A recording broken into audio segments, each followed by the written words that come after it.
Now, in a recent video I was talking about hen necks and how I would use a hen neck for tying a dry fly. Now I've got a few capes that I've used over the past. This has got one here. This Met's done. This is the second one. I've used up the first one, but I use these a lot in small, especially blue-winged olives. I use this hackle. It's a wee hen hackle. It's nice and soft. Just basically when you cast these flies, because of the softness of the fibre, they spread the weight of the fly, the dry in the water. And modern hooks especially, they're not as heavy as they used to be, and you can float them really easy. So, and at one time, you could buy basically hen necks for dry flies. They were sold as dry fly necks. This one here, oh, it's upside down. This one here is from Whiting. They're originally the ones that I was using. They were from Hoffman. Hoffman did dry fly necks. I'm sure even Whiting did, I'm not sure, but the capes I had a while back, and they're well used, they're well gone. I used them both on wets and dries, but they were great feathers. So this, if you look at these feathers, the length of these feathers now is for a hen neck. They're huge, and you really you got to be up the cape. And these are not expensive. Not as like the cock necks. This one here, as you can see, is a Whiting. It's a hen cape furnace, which is a great colour. I like using it in spring olive type patterns, and this is one of the flies I was tie. So I'm going to show you how to tie it using this hen hackle. Now this is basically quite a simple pattern. Now I'm going to put a standard wing on it, it's a feather wing. This is just basically Mallard. These are primary feathers, I've got a right and a left.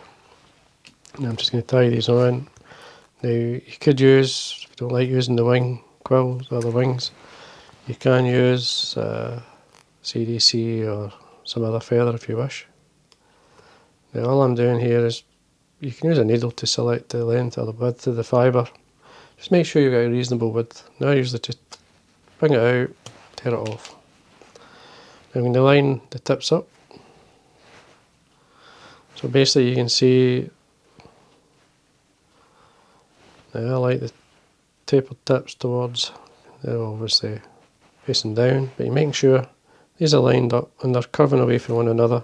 So the face, or the front of the hackles, the feather, sorry, is facing the outside of the hook. So just make sure they're lined up. That's fine. There's lots of ways to tie these in. I'll show you this way. I've tied them in many ways. So basically you tie it in like it looks like it's going to be like a wet wing. But before I do that, I put the thread on. Now the thread I'm using, just ahead of myself there. But the thread I'm using is the Olive Done Uni thread in 8/0. Just short of the head, just take your thread up midway down, halfway down, and then come halfway back up to that point there. Come over your thread. Now the length of the wing, usually don't be shy with the length of your wing. You're looking for at least the length of the hook. Just pinch and loop that on the top. Just let it do the pinch and allow the thread turn to come through your fingers onto the shank. Now you want the wing as close to or onto the shank as possible, meaning you don't want a space between your fingers. The wing and the hook and your fingers. You want the wing to be sitting as close as possible. You don't want it to slip through and be a distance or a mil or two away from the hook. So basically then you form the wing, and what you do to lift it, this is one way, as I say, you just bring your wings up.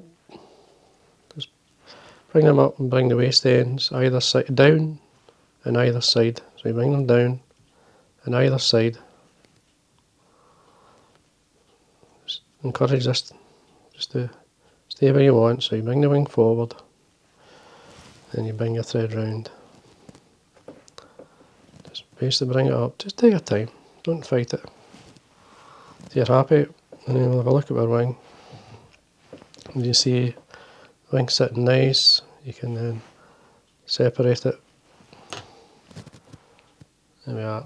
And then you can use the waist as to help sort of give you a taper in the body. So we trim it, basically a straight cut across the top, which will give you an angle cut into the material, and then we wind down. Now, but just making sure these have caught in, we tie in some hackle fibre. This is just a cork hackle in a furnace. Now I'm bringing out the fibres, a good half dozen or so, 90 degrees from the stem, which the tips will line up, tail them away. Catch them in there. You're looking at a length of the hook to basically come over the back. So we can trim this to save a bit of waste. So we just catch this on. And we keep the fibres on top, all the way down. And because we've got the angle cut into the waist, so the wing, we should get a tapered body. Now, I like to take a wee turn underneath and pull towards the eye to flare the fibres. And there we are. Now, you could use the thread itself just as a body, you could put dubbing on it. But in this pattern, I like to put a nice, a fine gold wire. So just touching turns with the thread all the way up. Basically stop it round about 1.5 mil or so. A couple of wee fibres there I've missed. I think it's actually the thread a wee bit. Anyway, I'll take it away. And then we'll rib the body. This is a very fine wire that I have. I've had for a long time. Just gives a wee highlight of the body, like a quill effect. Once we get 2 or 3 turns, we can bend and break it off. Now there's my hen hackle. Now there's a lot of dark fibres down the bottom here. We want to come up a wee bit further to start the hackle. Now most hen hackles you'll be tying from the tip, but we're tying this in as a dry fly, so we're tying it in as we would do a cock hackle. So we're taking it from the base. So I'm taking away the fibre, making sure there's enough quill there to tie it on. The inside of the hackle facing myself, and then we wind down, and then in front of the wing. We're going to wind the hackle working towards the wing. Just lift the wing, get it right in close. 2 or 3 turns, depending on how heavy you want the dressing. Now, to get a neater finish or neater tie-in, what you can do is bring the thread up beside the hackle and then take it round the thread and then catch it in. That basically locks it in. So to show you an idea, you just come round the hackle and tie it in. Now that locks it in really tight. You can then trim and whip finish. We could leave just any fibre going forward, sorry, we could take them back, but we could leave a nice small head at the front, tighten up, then we can trim out your thread, just wash your hackle, and there we are. Obviously we've messed about with the wing a wee bit, so I'm just going to bring it back out, and there we go. That's a hen hackle. Now you can see how well it sits. For a hen hackle it sits really well, this. Now we can put in a wee touch of varnish, so I'm just going to use my dubbing needle. It's very light, so we just tap in the head onto the thread, and there we are. And that's it finished. As you can see, what I'm going to do here, just going to open the wing a wee bit.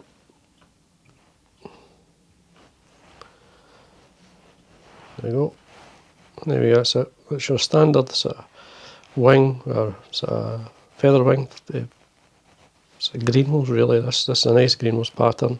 Tied with the hen hackle. Now what will happen is, because the hen hackle is slightly softer, it's really nice. This will, when you cast this and it sits on the surface, it'll spread its weight, and when you start to cast it, the feather fibre will start to break up as well, and it will then become part of the mix between the hackle in the wing, and it's just ideal. And that will sit there fine all day. Just use whatever sort of floating you like, and there we are. Nice pattern.